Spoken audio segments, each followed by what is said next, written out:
I think people need to get off their high horses and face the truth that China will be the #1 superpower in the world. Whoa!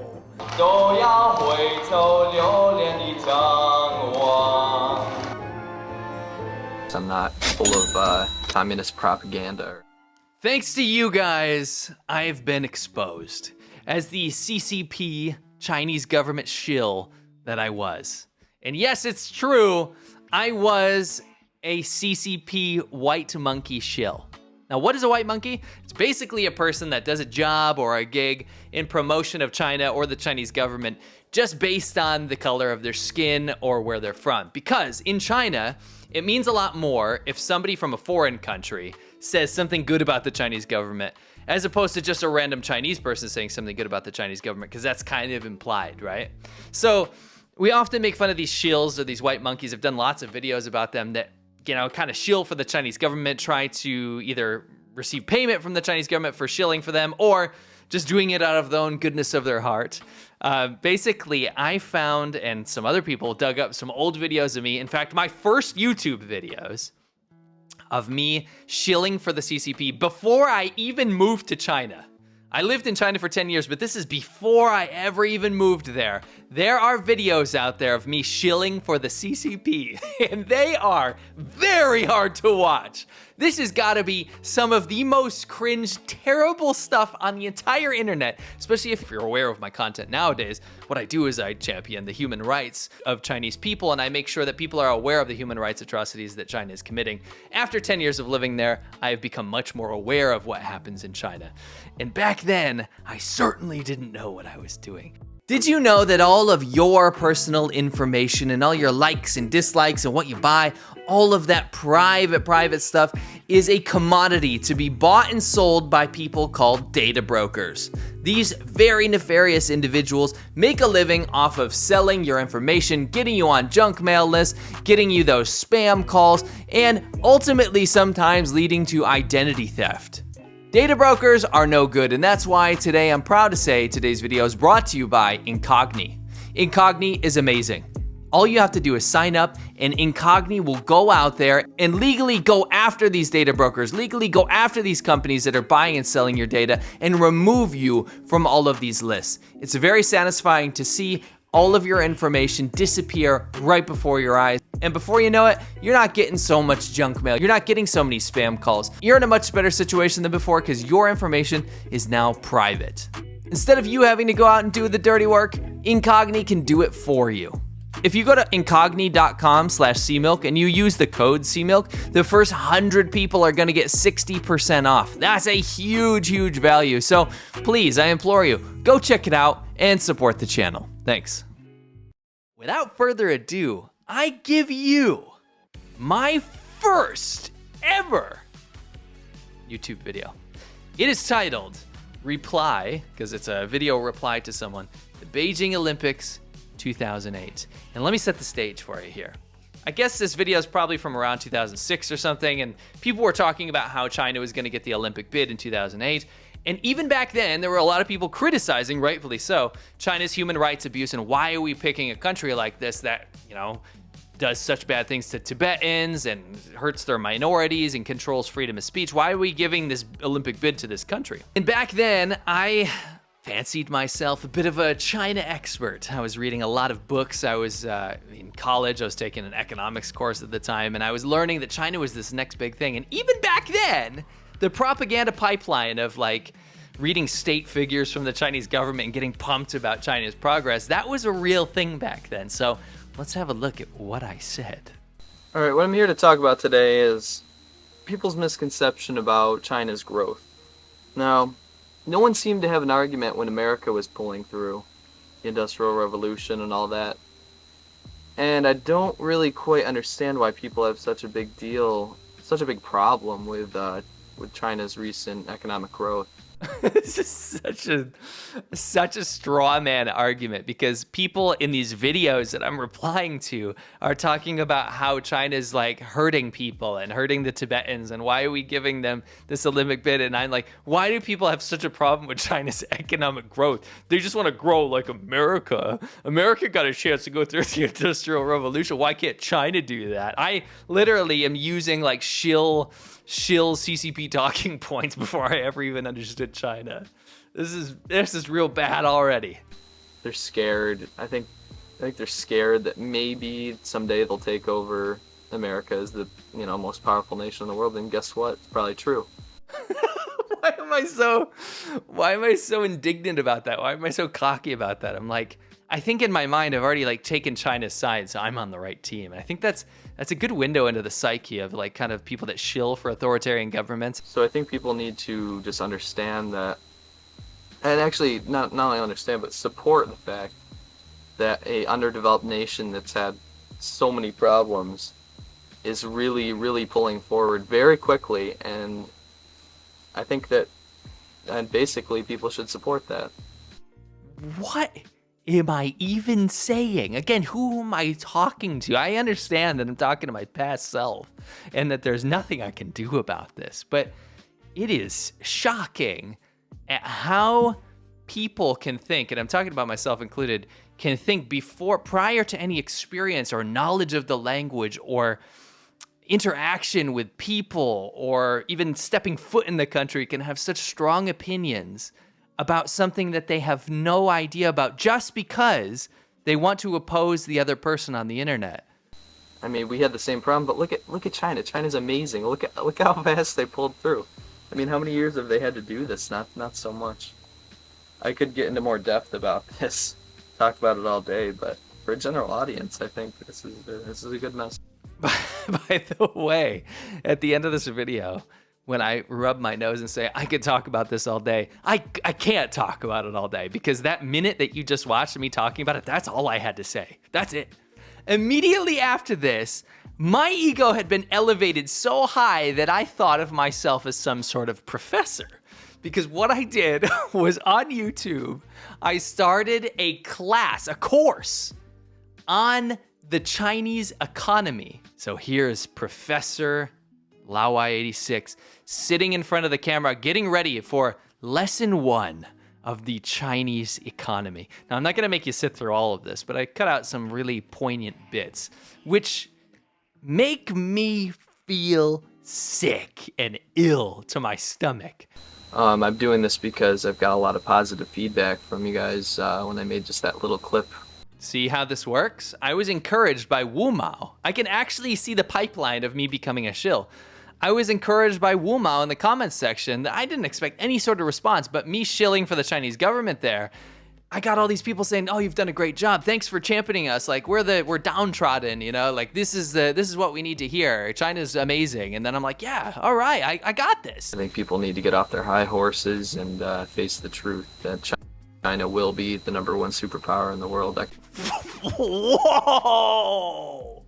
Man, I went from 0 to 60 real quick on that one. I didn't go from like, let's not hold back China, they deserve to grow, to you guys need to be on board with the fact that China's gonna be the dominant superpower of this world. To show you guys that I am not biased, I'm not full of communist propaganda or anything.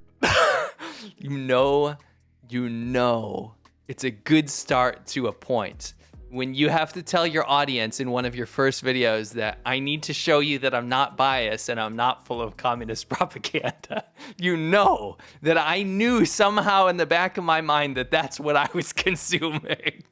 This book was absolute garbage. It was just filled to the brim with stories that you could find on the internet, Western propaganda that you could find on the internet about. Do you see the key words I'm using? Western propaganda. Slave trade and all this ridiculous stuff that it's not going on. So I'm not just defending the economy anymore. Now I'm denying human rights abuses. That's how you know that they got you real good. It'll say stock markets are crashing because of Americans' dependence on the yuan and China's Did I just say the yuan? I don't even know how to say the currency of China, the yuan or the RMB. I don't even know that word. And yet I'm making deliberate videos supporting the Chinese government's policies on this stuff. It's a beautiful country, number one. The people are absolutely incredible, very hospitable, very, very friendly, and I gotta say more polite and more honest than any American I've ever met. What the? Winston's in the background here. He couldn't even hold silence on that one. That is the most insane. I'm beat red right now. That is the stupidest shit I've ever heard in my entire life. And here's the deal. I agree that China's a beautiful country, and I do think the majority of Chinese people are hospitable. That's a point that I agree with and holds true today. But how did I know that back then? Because I'm sitting here in my basement in America. I haven't been to China yet. And so much for our Christian nation, you know? What? I got such good response, and I think that one did like 3 or 4 times even better than that first clip. So I kept going. I shaved the beard and I was like, let's get back into it. Let's do the Chinese economy course 2. But let's see what rich takes I had for my part 2. Let's get started on some of the boring stuff to introduce you to the economic system, and then in the later courses we'll get into some discussion. I'll let you post some video responses, and we'll maybe have a couple debates or something like that. Ah, the tanky go-to, the debates. There's certain groups of people that really look up to those authoritarian figures, and those types of people are called tankies, and they will justify any bad thing that those governments ever did. But one of their favorite things are debates. What they do is they'll have a debate with you and then chop up what you said to kind of further their points, and then be like, see, I just destroyed you in the debate. Let's start with this. The economy of the People's Republic of China is the second largest in the world, after the U.S., with a GDP of $10.21 trillion, and that was in 2006 that data was taken. And this is, of course, when it's measured on the purchasing power parity, the PPP basis. Now, again, I recommend that you have a little bit of a background in economics in general before you get into this, but I'm assuming you do. What the? I like how I'm an Econ 101 course, and I'm like, I recommend that you have a background in economics before you get into this, but I'm assuming you do. I have no idea what I'm talking about in this video, and I can see the glare from the screen on my eyes. Thank God I didn't wear glasses, but I can tell that I am literally just reading Wikipedia or a Chinese government website. China has definitely been the fastest growing nation for the past quarter of a century.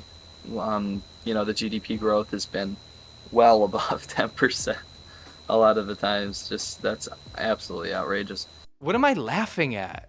Well above 10. I don't even know if that's good back then. I had no idea what that even meant.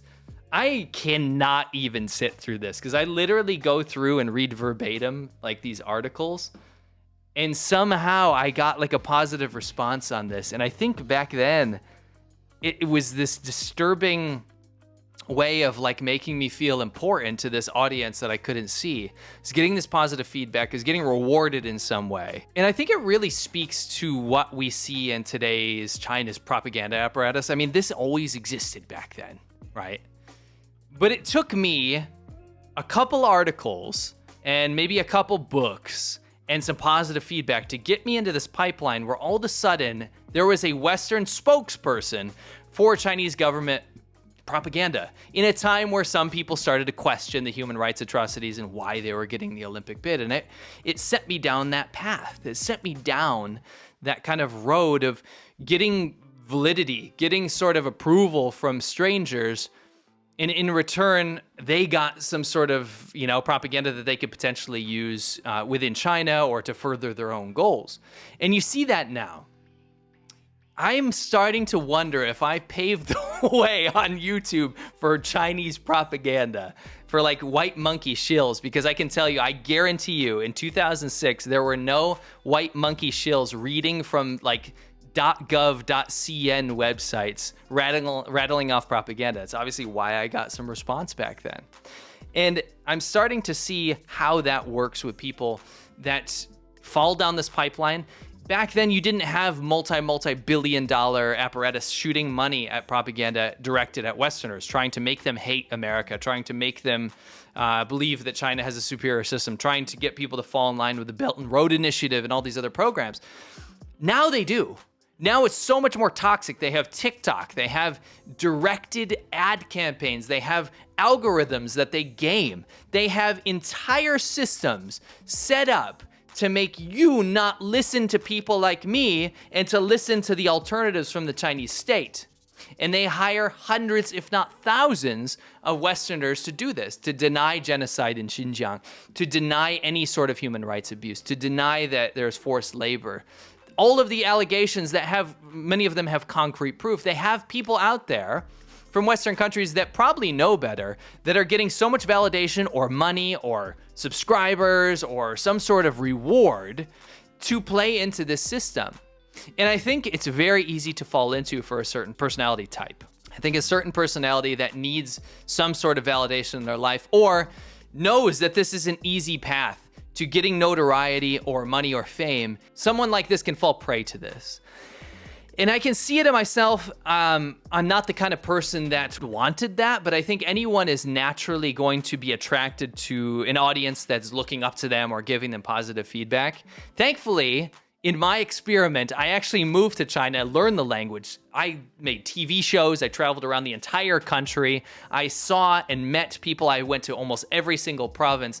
And in the end, I was able to formulate my own opinion that China is a beautiful country. It is full of amazing, hospitable people, and it is led by one of the worst governments that the world has ever known. Really a modern-day tyrannical state that is stoking nationalism, pumping divisive propaganda into America and into other countries, that is trying to lead the world with some of the most nefarious principles and tactics that the world has ever seen. And thankfully, I lived there long enough to be able to understand that and be able to tell you that and be able to back up every single thing that I say with fact, evidence, and proof instead of just rattling off nonsense propaganda like I did all those years ago. So I hope this didn't hurt your heart as much as it did mine, because that was a disgusting display of nonsense. But if you enjoyed the video, I'd really appreciate if you guys would subscribe to the channel. There's a lot more like this. I'm almost at 1 million subscribers, so I'd really appreciate you guys subscribing and making sure you're part of that. I'd really like to tick that over to 1 million. That means we've done a lot of amazing and important work here. And I also want to remind you that I have a live show every Friday where I cover China's current events, anything viral that's happening in China, anything news related to China, anything in the entertainment business related to China. I do all that on my show on Friday. It's called The China Show. Highly recommend you guys are over there too to support that and watch that channel. I think you'll get a lot of value out of that. I think you'll get a lot of entertainment out of that. It's awesome. It's so much fun, and I'll see you there. Thanks.